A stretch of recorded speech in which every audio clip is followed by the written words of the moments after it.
True to its words, Russia responds in kind to the collective expulsion of its diplomats from the allied Western countries. Could this be the end of the diplomatic crisis? We will ask our panelists right after this break.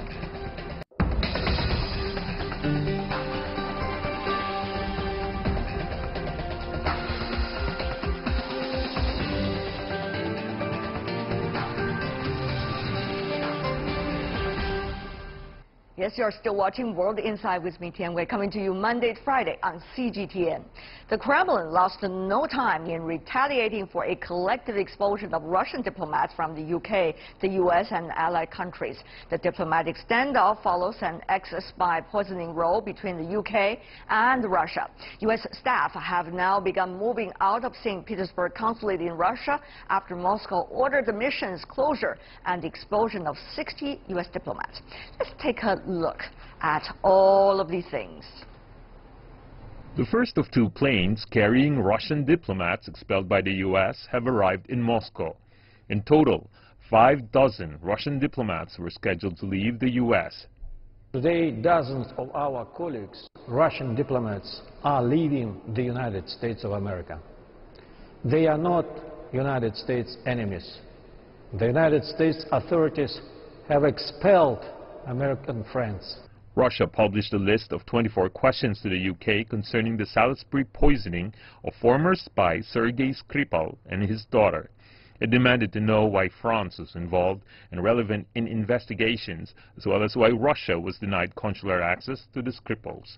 The questions come as Washington expelled 60 Russian diplomats and closed the Russian consulate general in Seattle last week. In the UK, top officials continue to point their fingers directly at Russian President Vladimir Putin. Our quarrel is with Putin's Kremlin and with his decision, and we think it overwhelmingly likely that it was his decision to direct the use of a nerve agent on the streets of the UK, on the streets of Europe, for the first time since the Second World War. The Chinese Foreign Ministry called on countries concerned to avoid taking actions that could escalate tensions. Relevant countries should abide by the international laws as well as norms of international relations and avoid taking actions that could escalate tensions. Some 2 dozen Western nations and Russia have expelled more than 150 of each other's diplomats. The diplomatic tit-for-tat sent a chill to relations between Russia and allied Western countries. So did the diplomatic crisis between Russia and the West necessarily end with the expulsion, or is the crisis at least contained? We don't know. Let's ask our panelists. In Bangkok, we have Dr. Nigel Guild-Davis. He is Associate Fellow of the Asia Program and the Russia-Eurasian Program at the Chatham House. Joining us in Moscow, Pavan Felgenhauer, Russian defense analyst, and in Washington, D.C., Paulo von Schirach, the president of the Global Policy Institute. Gentlemen, I want to welcome to the three of you. So maybe, Mr. Guild-Davis, you have better idea than me about exactly what's next.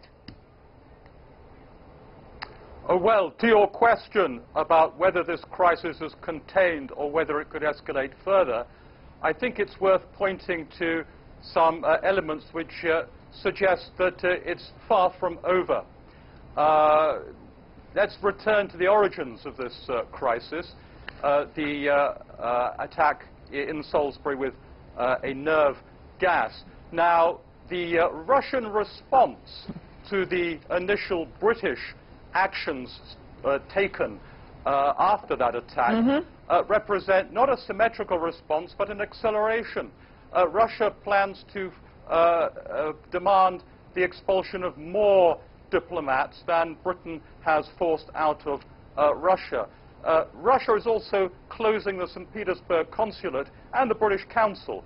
Britain has taken no similar actions against, for example, the consulate in Edinburgh or the trade mission in Highgate. Okay. So Russia has raised the stakes, if anything, and indeed what we see now is Britain looking more actively than before to the really most significant weapon in its arsenal, which is to say serious financial sanctions. Right. That's the thing really I think Russia worries about most, and Britain is looking at that in a way that it has not done before. So watch this space, I would say.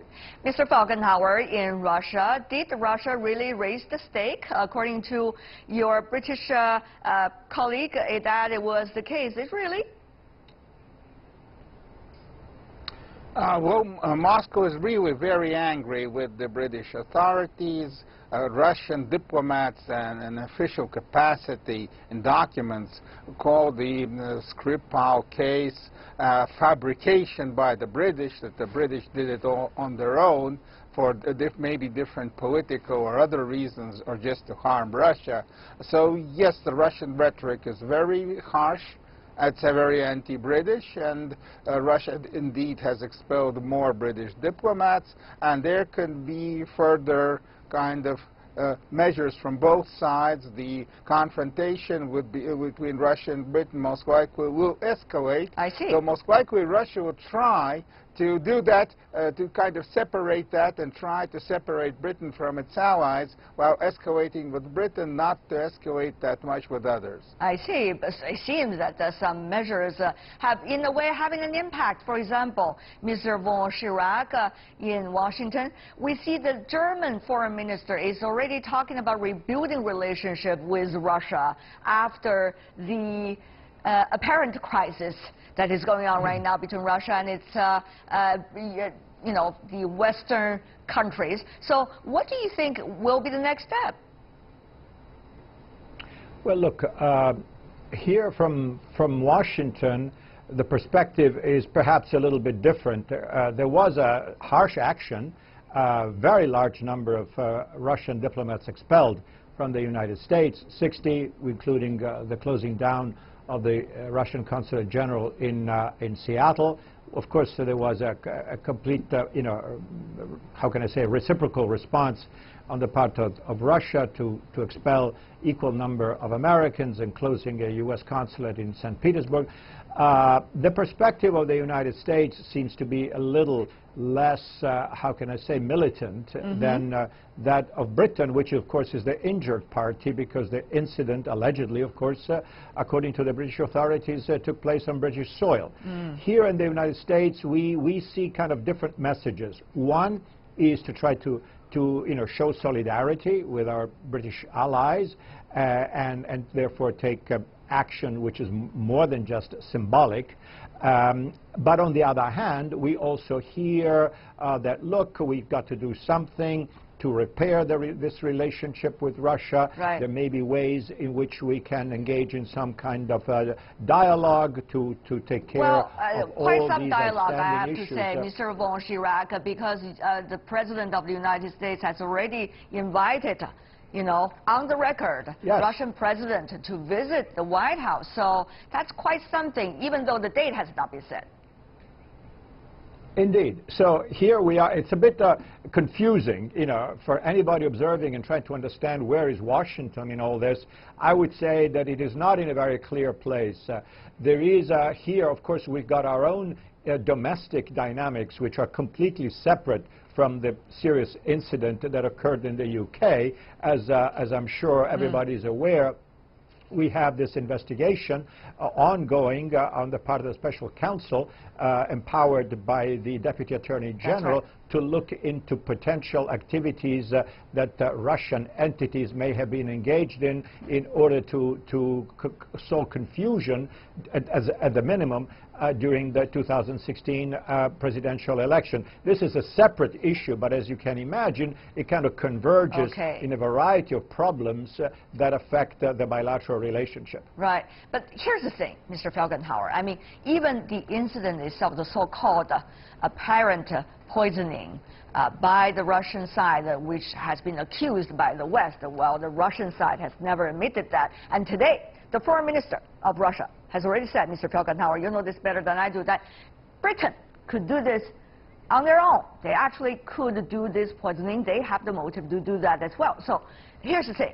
These things could drag on for years without really knowing, particularly for those outside, what exactly is happening. So will this thing, this incident, become something that will separate Russia from the West for a long time?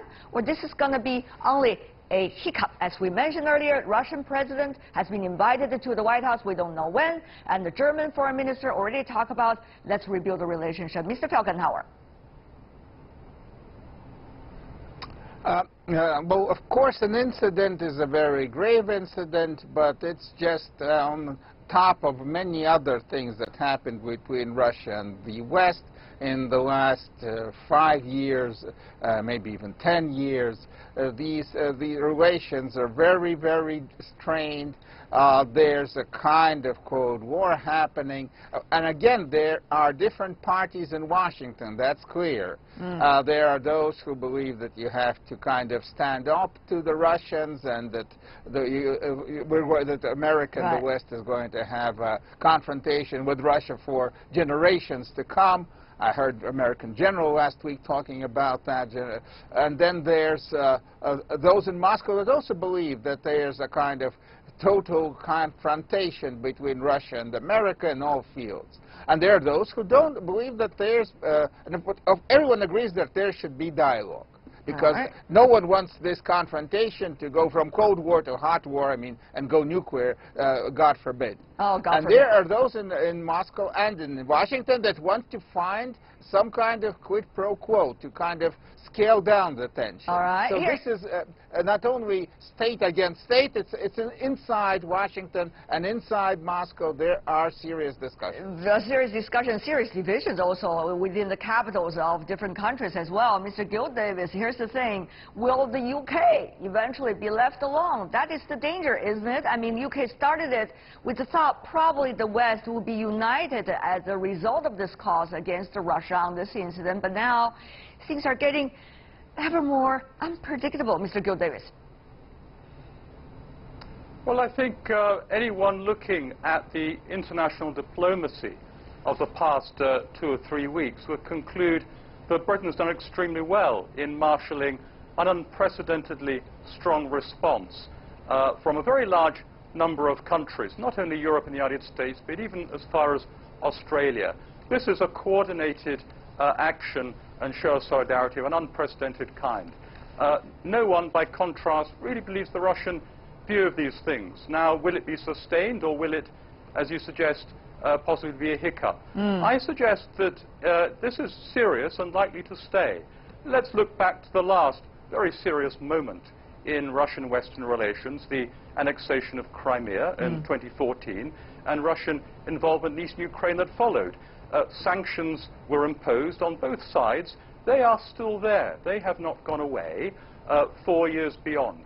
I think that even beyond the particular measures that the West has united to impose in the wake of the attack on Salisbury, this incident will fix a perception of Russia as no longer a misunderstood great power, but as a country that is able to present grave kinds of security threat on the home soil of other countries. So I really think that inevitably, of course, the rhetoric will wane with time, but this will have a decisive sort of step change impact on the relationship. Interesting. You said a decisive change. Mr. Von Chirac, do you agree with that phrase used by Mr.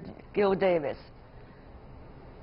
I'm afraid I don't, not because I lack, understanding and sympathy for what happened, for this egregious act that occurred on British soil and the violation that entails. But I think that, as we say here, realpolitik eventually will prevail. There is a larger issue here, between the United States and Russia of not escalating tensions to a point in which there is a really, a crisis between East and West that cannot be remedied. Of course, there are many issues, and of course, it's correct to mention Crimea and Eastern Ukraine and many other problems, the Russian intervention in Syria, etc., etc. However, there is an overriding concern here in Washington, regardless, quite frankly, of the rhetoric of each individual administration, be it Democratic or Republican, Mr. Trump, Mr. Obama. That, I think, it's not even that important to salvage the fundamentals whereby we want to maintain a modicum of predictability and peace between the two countries and not allow any individual crisis, however serious and however worthy of concern, to precipitate into a larger issue which, between the two largest nuclear powers in the world. Right. I think that is an overriding concern. That is a riding concern. Mr. Felgenhauer, you did use the phrase nuclear war. Of course, you were saying, God forbid, that those things would not happen. But here's the thing. To what extent will, let's just say, Russia, quote unquote, the West, will, in a way, afford the cost of separating one from the other as a result of one incident? In other words, fundamentally, what is their interest? Is their interest talking to one another, or is their interest never face each other and prepare on their own front for further escalation of tension between the two sides? Mr. Felgenhauer, your sense here. Moscow, of course, wants to talk. And in the West, there's a lot of people who want to talk.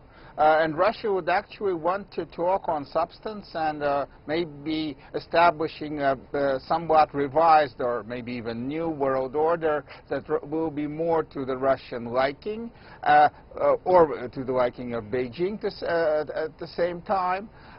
So yes, there is room for dialogue. There always was room for dialogue.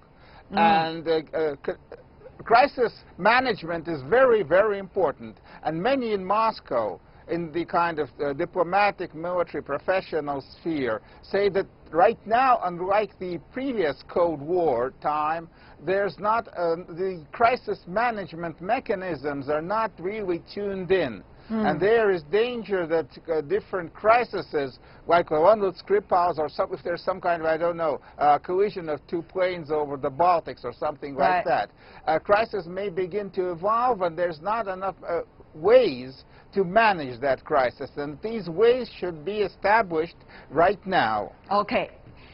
Before we go, Mr. Gil Davis, I need to ask you as well. Okay, two things.